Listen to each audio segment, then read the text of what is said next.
का अभिशाप है, तो यह कैसे बंद हो सकता है?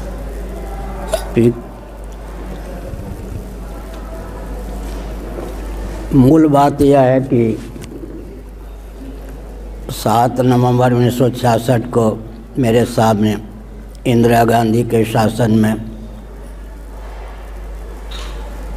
गोभक्तों को गोली से भुनवाया गया। मुझे गोली तो नहीं लगी, लेकिन गैस से मैं भी बेहोश हो गया था, मूर्छित हो गया था।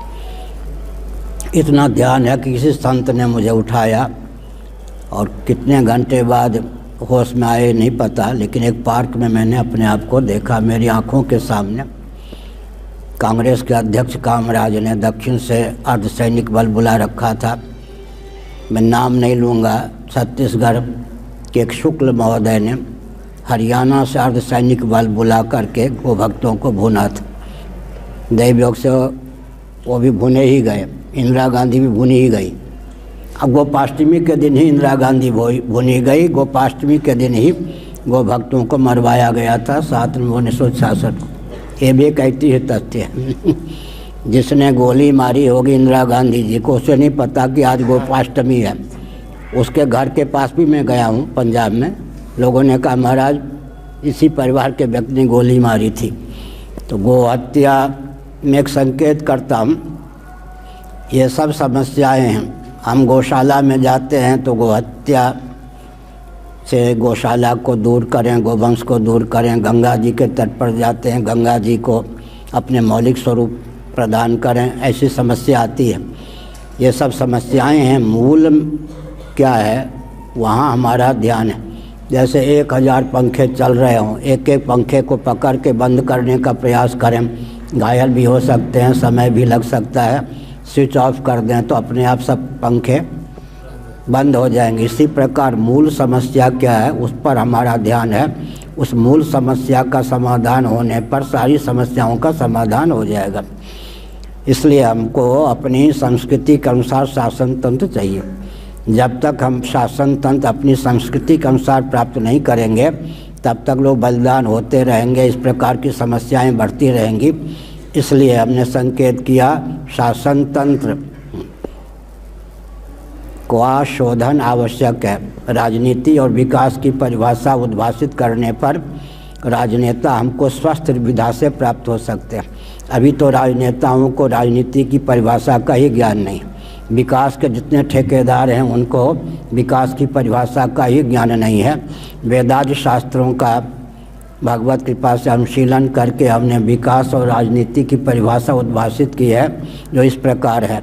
सुसंस्कृत, सुशिक्षित, सुरक्षित, संपन्न, सेवापरायण, स्वस्थ, सभ्यताप्रद व्यक्ति और समाज की संरचना।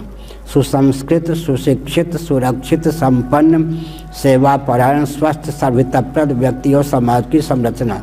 एक संकेत करता हूँ, मैं शासन तंत्र से कोई मांग नहीं प्रस्तुत करता। मांग भरने वाला तो पति हो जाता है। यही एक भूल रही है। हम शासन तंत्र से मांगे क्यों, हम तो आदेश दे सकते हैं, और आदेश विवेचन पूर्वक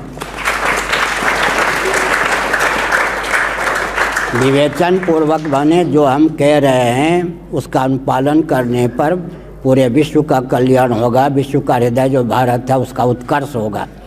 और अगर शासन तंत्र नहीं मानता है तो उसको रसातल में पहुंचाने का बल भी होना चाहिए। यह व्यासपीठ अभी जो पिशाच वृत्ति है, केंद्रीय शासन तंत्र हो या प्रांतीय, पिशाच वृत्ति क्या है, धार्मिक आध्यात्मिक मनीषी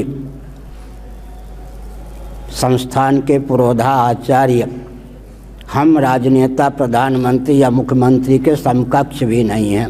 वो हमारे प्रचारक बन सकते हैं, वो हमारे समकक्ष भी नहीं हैं। ये व्यामोह है, चाहे भारत के प्रधानमंत्री हो, चाहे किसी प्रांत के मुख्यमंत्री हो, सब में यह पिशाच वृत्ति है।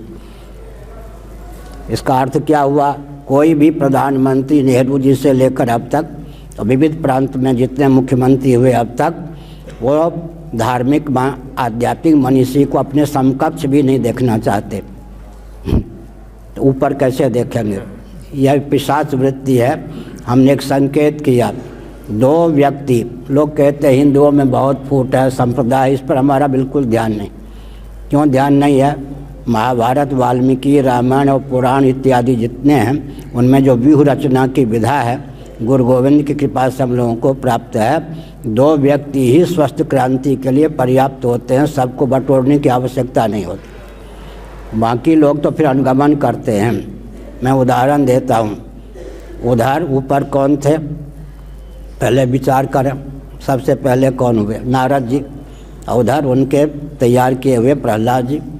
एक में मंत्र बल, एक में बाहुबल, शक्ति बल, दोनों। सत्याग्रही प्रहलाद हुए या नहीं, 2। उसके बाद कौन हो गए, पृथु जी और भृगु जी, भृगु जी और पृथु जी, फिर वशिष्ठ जी और राम जी, फिर भगवान वेदव्यास जी और युधिष्ठिर जी हो गए, फिर शंकराचार्य जी और सुधन्वा जी हो गए। उधर नवरत्न हो गए, विक्रमादित्य हो गए, चाणक्य हो गए, चंद्रगुप्त हो गए, समर्थ रामदास हो गए और शिवाजी हो गए। 2 व्यक्ति ही पर्याप्त होते हैं। एक में मंत्र बल होना चाहिए, एक में बाहुबल होना चाहिए। दोनों के सामंजस्य से धर्मराज और राज की प्रतिष्ठा होती है। हिंदू कितने बिखरे हुए हैं, कितने बटे हैं, इस पर हमारा ध्यान नहीं। 2 की सहभागिता से सारा काम बन जाता, होना ही है। भारत को हिंदू राष्ट्र होना ही है, कोई रोक नहीं सकता।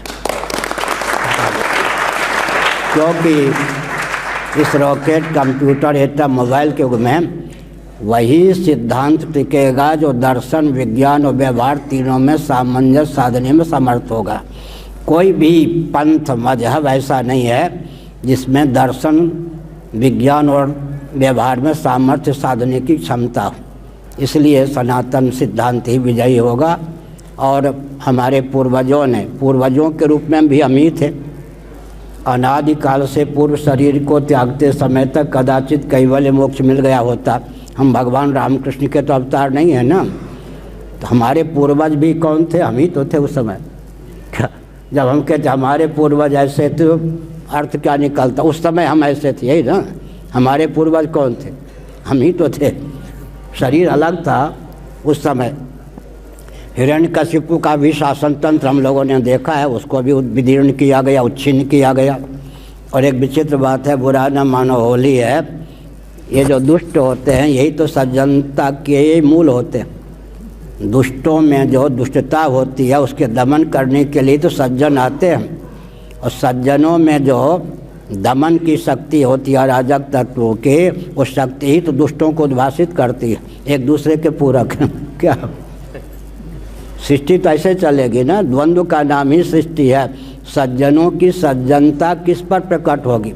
कोई गाली देने वाला नहीं होगा तो क्षमा करने की क्षमता है, कैसे प्रकट होगा। इसलिए सज्जन जो हैं वो दुर्जन को उद्भासित करने में समर्थ है। और जो दुर्जन है उनकी दुर्जनता किस पर कारगर होगी। सज्जन एक दूसरे के पूरक है ना। ये कहेंगे दुर्जन ना रहे तो सज्जन कहाँ से होंगे। दुर्जन की दुर्जनता किस पर कारगर होगी, सज्जनों पर।